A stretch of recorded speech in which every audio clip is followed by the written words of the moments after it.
నమస్తే, welcome to right angle. Pahalgam దాడుల తరువాత భారతదేశం మొత్తం ఒక్కసారిగా ఆగ్రహం వ్యక్తం చేస్తోంది. పాకిస్తాన్ ఉగ్రమూకల పీచ మణచాలని అందరూ కూడా కోరుకుంటున్నారు. ఎస్, మనం అందరము ఇదే అభిప్రాయాన్ని వెలిబుచ్చుతున్నాం కూడా. చాలా ప్లేసెస్లో క్యాండిల్ ర్యాలీలు జరుగుతూ ఉన్నాయి. ఇంకోవైపు భారత ప్రభుత్వము కీలకమైన సమావేశాలు నిర్వహిస్తోంది. ప్రధాని నరేంద్ర మోదీ బీహార్లో ఒక ర్యాలీలో గట్టి వార్నింగ్ ఇచ్చారు. ఎక్కడున్నా సరే ఈ చర్యకు పాల్పడ్డ వాళ్ళు ఎవరైనా సరే వాళ్ళను ఐడెంటిఫై చేస్తాము, ట్రేస్ చేస్తాము, మట్టు పెడతామని గట్టి వార్నింగ్ ఇచ్చారు.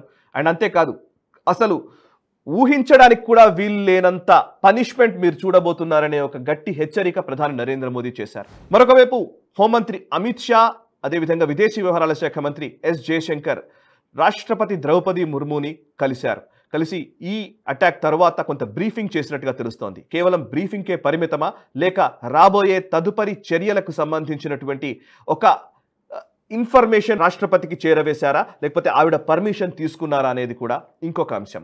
మరొక వైపు విదేశీ వ్యవహారాల శాఖ మంత్రి ఎస్ జయశంకర్ ఇప్పటికే 20 దేశాలకు సంబంధించినటువంటి ప్రతినిధులు, దౌత్యవేత్తలకి ఈ అంశానికి సంబంధించి భారత ప్రభుత్వం తీసుకున్నటువంటి నిర్ణయాలకు సంబంధించి బ్రీఫ్ చేసినట్టుగా తెలుస్తోంది. ఇండస్ వాటర్ ట్రీటీ రద్దు, లేదా ఇంకోవైపు వీసాల రద్దు, ఇట్లాంటి కీలక అంశాలకు సంబంధించి వివరాలు తెలియజేసినట్టుగా తెలుస్తోంది. ఇవన్నీ ఒక ఎత్తు అయితే మన దేశంలో అందరికీ ఆగ్రహం ఉంది, కరెక్టే. ఎట్ ద సేమ్ టైం కొంతమంది ఇది ఇంటెలిజెన్స్ ఫెయిల్యూర్ అంటున్నారు. నిజంగా ఇంటెలిజెన్స్ ఫెయిల్యూరా? నిజంగా ఇంటెలిజెన్స్ ఫెయిల్యూర్ అని మనం అనుకోవాలా? ఇంటెలిజెన్స్ వర్గాలు ఏం చేస్తాయి? అసలు నిఘా సేకరణలో కీలకమైన అంశాలు ఏంటి? కశ్మీర్లో ఏం జరుగుతోంది? నిఘా విషయంలో ఈరోజు మనం చేస్తున్న వ్యాఖ్యలు సమంజసమా కాదా?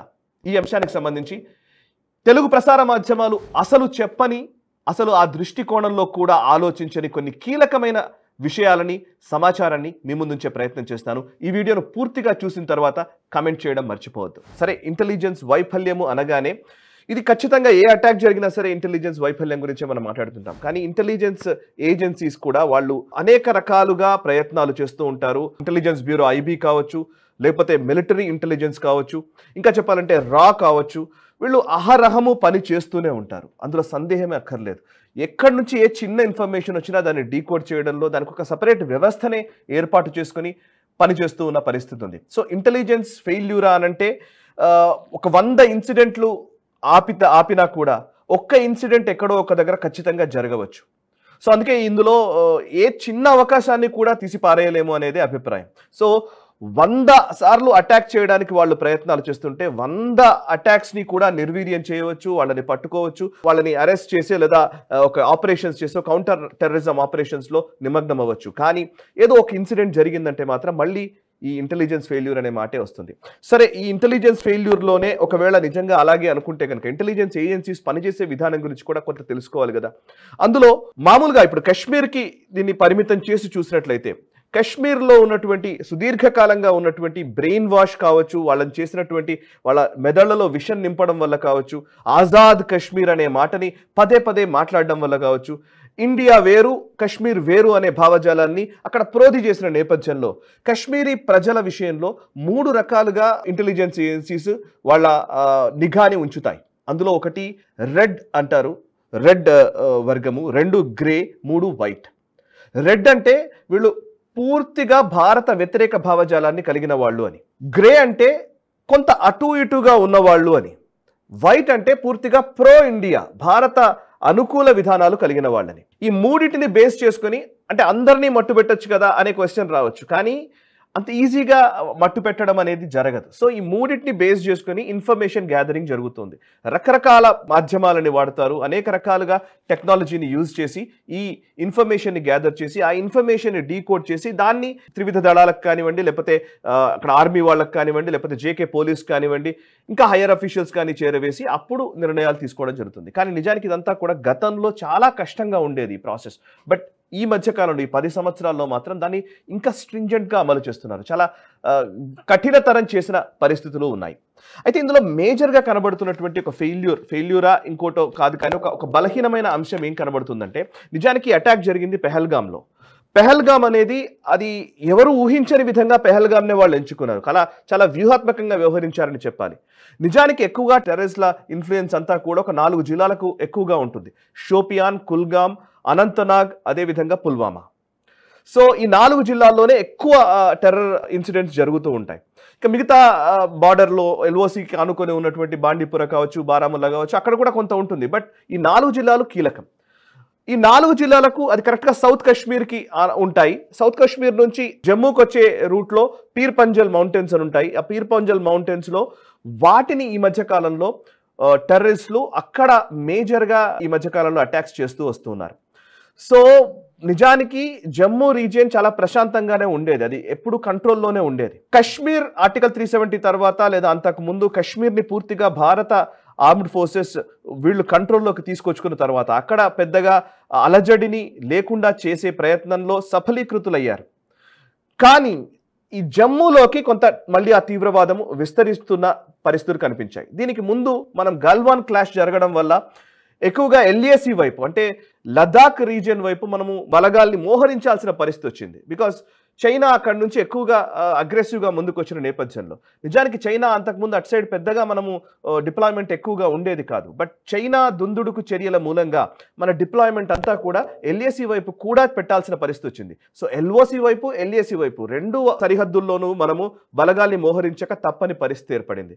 ఇందులో భాగంగానే ఈ డిప్లాయ్మెంట్స్లో భాగంగానే గత ఈ ఎల్ఏసిలో ఉన్న ఘర్షణ వాతావరణాన్ని దృష్టిలో ఉంచుకొని ఈ ఎక్కడైతే పీర్ పంజల్ మౌంటైన్స్ని ఆనుకొని ఈ జమ్మూ రీజియన్లో ఉన్నటువంటి రాజౌరి, పూంచ్ సెక్టర్లో ఉన్నటువంటి రాష్ట్రీయ రైఫిల్స్ ఆర్ఆర్ బెటాలియన్కి సంబంధించినటువంటి ఆర్మీకి సంబంధించినటువంటి బలగాన్ని కొంతమేర లదాఖ్ వైపు తీసుకెళ్లారు.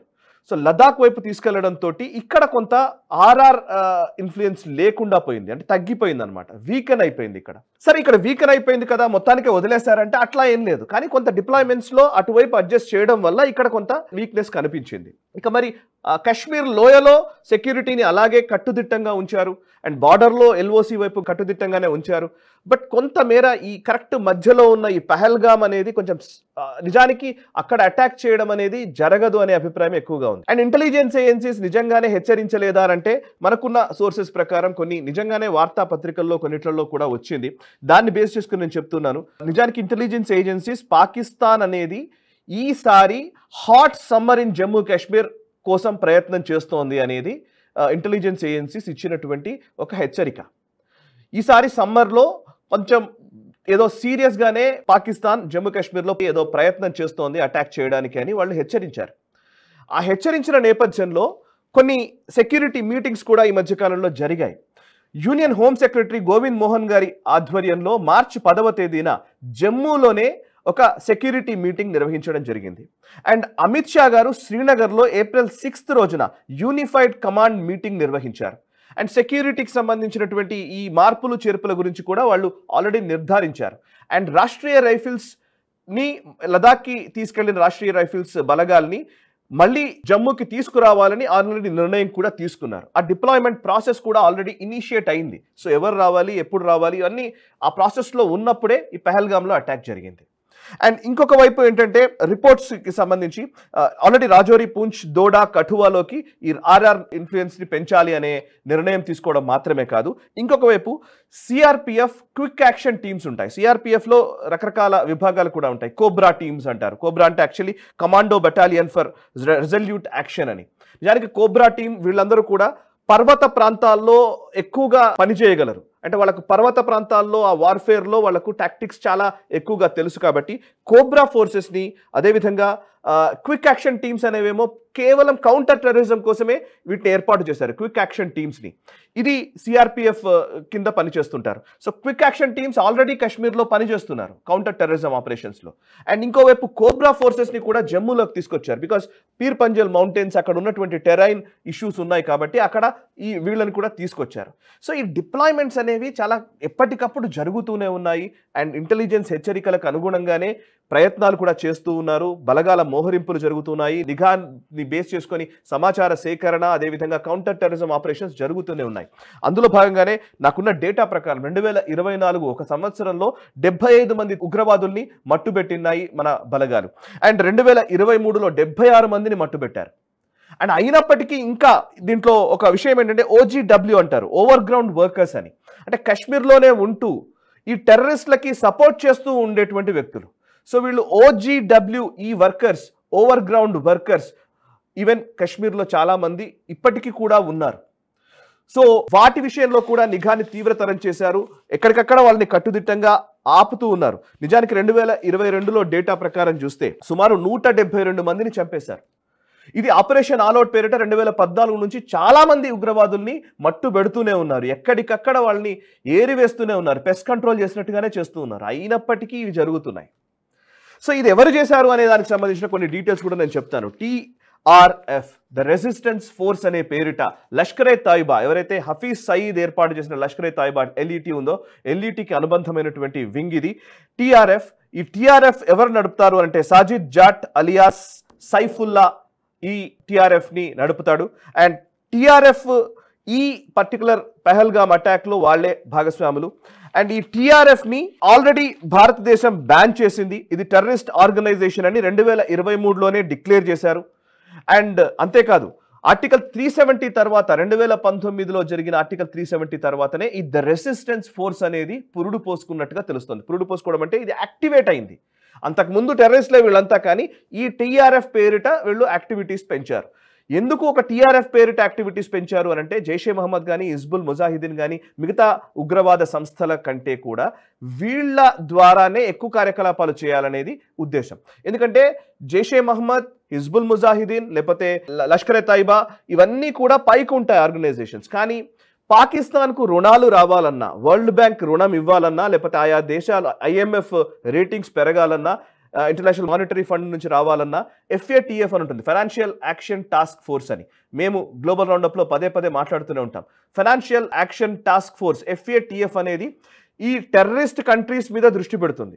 నిజానికి టెర్రరిస్ట్ కార్యకలాపాలు ఎవరైతే చేస్తున్నారో వాళ్ళకి రుణాలు రాకుండా, డబ్బులు రాకుండా చేయడానికి ఈ ఏజెన్సీ పనిచేస్తుంది FATF. ఈ FATF ఏమో ఈ particular terrorist organisations, Lashkare Taiba, Jaishe Mohammed ఇట్లాంటి పెద్ద ఆర్గనైజేషన్స్ అన్నిటిపైన కూడా నిఘా ఉంచింది. సో వీళ్ళ కార్యకలాపాలు ఎక్కువ అవుతున్నాయి కాబట్టి పాకిస్తాన్ని గ్రే లిస్ట్లో పెట్టారు. సో వాళ్ళకి ఎక్కువగా డబ్బులు ఇవ్వకూడదని చెప్పారు. సో గ్రే లిస్ట్ నుంచి బ్లాక్ లిస్ట్లోకి తీసుకురావడానికి మనం ప్రయత్నం చేస్తున్నాం, కానీ చైనా మాత్రం అక్కడ అడ్డుకుంటోంది. సో FATF నిబంధనలు ఉన్నాయి కాబట్టి లష్కరే తోయిబా తాను చేసే ఉగ్ర కార్యకలాపాలని ఇంకొక ఆర్గనైజేషన్ పేరిట చేస్తుంది. అట్లాంటి ఆర్గనైజేషనే the Resistance Force TRF. So ఈ TRF తోటి ఈ అటాక్ చేయించారు. ఈ అటాక్ చేయించిన నేపథ్యంలో TRF యాక్టివిటీస్ ఈ మధ్యకాలంలో విపరీతంగానే పెరిగాయి. 2022లో 172 మందిని టెర్రరిస్టులని హతమార్చాయి బలగాలు అని చెప్పాను కదా మన బలగాలు. సో అందులో 108 మంది TRF వాళ్ళే, TRF ఉగ్రవాదులే. సో ఇంకా TRF దాని అనుపానులు పెరుగుతూనే ఉన్నాయి. వాళ్ళ ఆలోచనలు, వాళ్ళు బ్రెయిన్ వాష్ చేయడం జరుగుతూనే ఉంది. ఒక రిపోర్ట్, ఇంటెలిజెన్స్ ఏజెన్సీ ఇచ్చిన రిపోర్ట్ ప్రకారము సుమారు 100 పైచిలకు 130 నుంచి 150 వరకు మంది ఉగ్రవాదులు భారతదేశంలో ఇంకా స్లీపర్ సెల్స్ లాగా, ఒక రకంగా చెప్పాలంటే వాళ్ళకి ఏమి బయటకు తెలియకుండానే లోపలే ఉండి ఎప్పుడు డైరెక్టివ్స్ వస్తే అప్పుడు అటాక్ చేయడానికి సిద్ధమవుతున్నట్టుగా కూడా ఇంటెలిజెన్స్ ఏజెన్సీస్ చెప్తున్నాయి, ముఖ్యంగా కశ్మీర్లో. సో ఇవన్నిటికి సంబంధించిన డీటెయిల్స్ ఆల్రెడీ హోమ్ అఫేర్స్ కావచ్చు, లేకపోతే త్రివిధ దళాలకు సంబంధించినటువంటి విభాగాలు కావచ్చు, సెక్యూరిటీ అఫేర్స్ చూసేవాళ్ళు NSA దగ్గర కావచ్చు, మొత్తం డీటెయిల్స్ ఉన్నాయి. ఇవన్నీ నేను ఏదో పబ్లిక్ డొమైన్లో ఉన్న ఇన్ఫర్మేషన్ ఇది. సో పబ్లిక్ డొమైన్లో ఉన్న ఇన్ఫర్మేషనే ఇంతగా ఉంటే ఇంకా మన ఇంటెలిజెన్స్ ఏజెన్సీస్ వద్ద, లేకపోతే ఇంకా మన అధికారుల వద్ద ఇంకా కీలకమైన సమాచారమే ఉంటుంది. అంత ఈజీగా ఇంటెలిజెన్స్ ఫెయిల్యూర్ అంతే అని అనడానికి వీలు లేదనడానికే నేను ఈ ఉదాహరణలన్నీ చెబుతున్నాను. అండ్ ఇక మిగతా అంశాల్లోకి వెళితే నిజానికి ఇంటెలిజెన్స్ ఏజెన్సీస్ దగ్గర ఉన్న ఇన్ఫర్మేషన్, మన అధికార వర్గాల దగ్గర ఉన్నటువంటి ఇన్ఫర్మేషన్ ప్రకారం LOC దగ్గర లష్కరే తోయిబాకి సంబంధించి ట్రైనింగ్ క్యాంప్స్కి సంబంధించిన డీటెయిల్స్ కూడా ఉన్నాయి. ఖైబర్ పఖ్తుంఖ్వాలో నాన్ మిరాన్ షా అనే ట్రైనింగ్ క్యాంప్ ఉంది. ఇది 98 నుంచి రన్ చేస్తున్నారని. సింధ్ రీజియన్లో హైదరాబాద్, సింధ్ పాకిస్తాన్లోని సింధ్లో ఉన్నటువంటి హైదరాబాద్లో ఒక ట్రైనింగ్ క్యాంప్ ఉంది. అండ్ ఇస్లామాబాద్ ఎయిర్ బేస్ దగ్గర ఫంక్షనల్ క్యాంప్ ఉంది ఒకటి. అండ్ మాన్సెరా ఫారెస్ట్ అండ్ కోస్ట్లో ఒక ట్రైనింగ్ క్యాంప్ ఉంది. రిమోట్ ఫారెస్ట్ ఏరియాస్ ఈ క్యాంప్ని నడుపుతున్నారు. అండ్ మాంగ్లా మీర్పూర్లో ఉంది. హెడ్ బారాల్ సియాల్కోట్లో ఒక ట్రైనింగ్ క్యాంప్ ఉంది. స్వాత్ వ్యాలీ పెషావర్లో క్వెట్టాలో టెర్రర్ క్యాంప్స్ ఉన్నాయి. అదేవిధంగా పంజాబ్ ప్రావిన్స్లో మురిట్కేలో ఒక టెర్రర్ క్యాంప్ ఉంది. ఎల్ఈటీకి సంబంధించిన, ముఖ్యంగా లష్కరే తాయిబాకి సంబంధించిన హెడ్ క్వార్టర్ అని కూడా చెప్తూ ఉంటారు.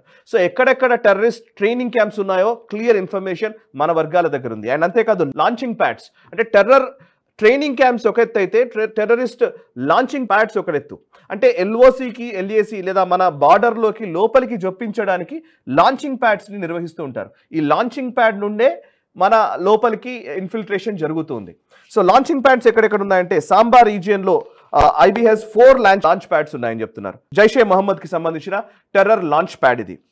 అండ్ రావల్కోట్లో, పూంచ్ డిస్ట్రిక్ట్లో రావల్కోట్లో ఒక లాంచింగ్ ప్యాడ్ ఉంది. నూరుల్ ఇస్లాం బార్డర్ అవుట్ పోస్ట్ దగ్గర లాంచింగ్ ప్యాడ్ ఉన్నట్టుగా తెలుస్తోంది. నిజానికి ఇవి 2-3 ఇప్పుడు ధృవీకరించవని. అంటే ఇంతకు ముందు టెర్రర్ లాంచ్ ప్యాడ్స్ అన్నింటినీ కూడా సర్జికల్ స్ట్రైక్స్లో, అదేవిధంగా ఎయిర్ స్ట్రైక్స్ చేసినప్పుడు చాలా వరకు ధ్వంసం చేశాం.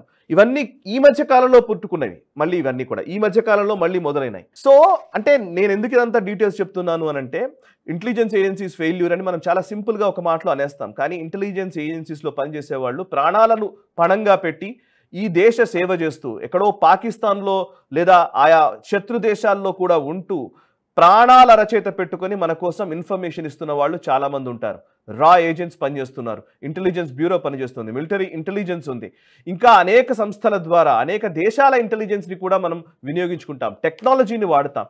ఇవన్నీ చేస్తున్నప్పటికీ కూడా టెర్రరిస్టులు దాడులు చేస్తూనే ఉన్నారు అని అంటే కనుక ఎస్, దాన్ని పెద్ద ఛాలెంజే. దీన్ని మనం ఖచ్చితంగా అధిగమించాలి. కానీ ఏదో ఊరికే అయిపోయింది, ఇంకా భారత ప్రభుత్వం ఫెయిల్ అయిపోయింది అని చెప్పడానికి వీల్లేదనడానికి ఇంత ఇన్ఫర్మేషన్ చెప్పాను. ఇదంతా పబ్లిక్ డొమైన్లో ఉన్న ఇన్ఫర్మేషన్, అంటే ప్రజలకు అందుబాటులోకి వచ్చినటువంటి ఇన్ఫర్మేషన్. ప్రెస్ నోట్స్ ద్వారా, లేకపోతే కొన్ని నిఘా సంస్థలు, లేకపోతే డిఫెన్స్ ఫోర్సెస్కి సంబంధించిన అనలిస్టుల ద్వారా వచ్చిన ఇన్ఫర్మేషన్ నేను క్రోడీకరించి మీ ముందు ఉంచుతున్నాను. అంటే మన దగ్గరే ఇంత ఇన్ఫర్మేషన్ ఉంది అని అంటే నిజానికి ఇంటెలిజెన్స్ ఏజెన్సీస్ దగ్గర ఇంకెంత ఇన్ఫర్మేషన్ ఉంటుంది. అండ్ ఈ ఇన్ఫర్మేషన్ దేశ భద్రతకు విఘాతం కలిగించేది ఎంత మాత్రం కాదు.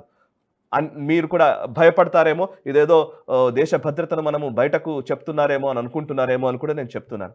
అండ్ ఈ ఇన్ఫర్మేషన్ మీకు ఎవరు వేరే ఛానల్లో కానీ ఎక్కడా కానీ మీకు కనిపించకపోవచ్చు. ఒకవేళ అలాంటి ఫీలింగ్ వస్తే, నిజానికి ఈ కంటెంట్ మీకు నచ్చినట్టయితే వెంటనే లైక్ చేయండి, 10 మందికి షేర్ చేయండి. మీ కమెంట్స్ ద్వారా కూడా మీ అభిప్రాయాలు మాతో పంచుకోండి.